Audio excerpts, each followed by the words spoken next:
महाराष्ट्र के सियासी संकट के बीच सबने देखा कि किस तरीके से उद्धव ठाकरे ने इस्तीफा दिया, तो दूसरी तरफ महाराष्ट्र के नए मुख्यमंत्री बने एकनाथ शिंदे। लेकिन हर कोई इसी वजह को तलाश रहा है कि आखिर क्यों शिवसेना में इतनी फूट डलती नजर आई, क्यों एकनाथ शिंदे को बगावत करनी पड़ी।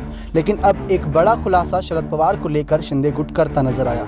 दरअसल एकनाथ शिंदे गुट के प्रवक्ता दीपक केसरकर ने साफ कहा कि आज से पहले जब भी शिवसेना के बंटवारा हुआ था उसमें शरद पवार का ही हाथ था।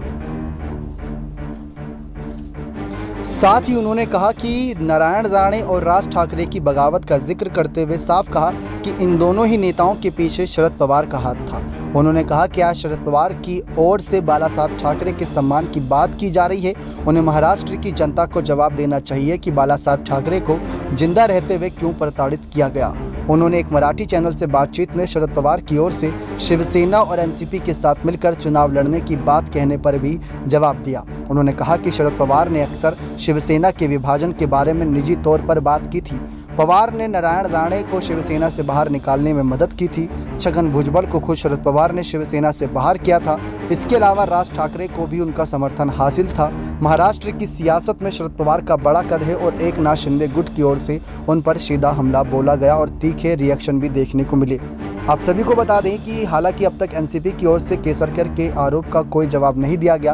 केसरकर ने बाला साहब ठाकरे को याद करते हुए कहा कि मैंने मातोश्री को सिल्वर ओक के दरवाजे पर कभी जाते नहीं देखा।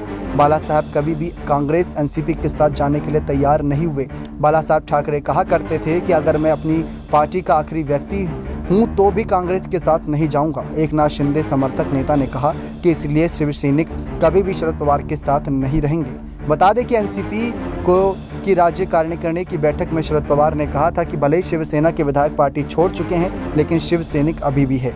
इसीलिए अगले चुनाव में एक या दो अपवादों को छोड़कर इन 40 विधायकों में से कोई भी निर्वाचित नहीं होगा। गौरतलब है कि 2019 में महाविकास अघाड़ी सरकार के गठन में भी शरद पवार की अहम भूमिका मानी जाती है। उन्होंने ही कांग्रेस और शिवसेना को एक मंच पर लाने की सफल कोशिश की थी। लेकिन ये सचमुच बहुत बड़ा खुलासा है कि किस तरीके से शिवसेना में दरार की वजह बने थे यहाँ पर शरद पवार। ये खुलासा शिंदे गुट के नेता दीपक केसरकर करते नजर आए। अब देखते हैं इस पर शरद पवार के गुट से क्या बयान निकल कर सामने आता है। नेक्स्ट 9 न्यूज़ रूम की रिपोर्ट।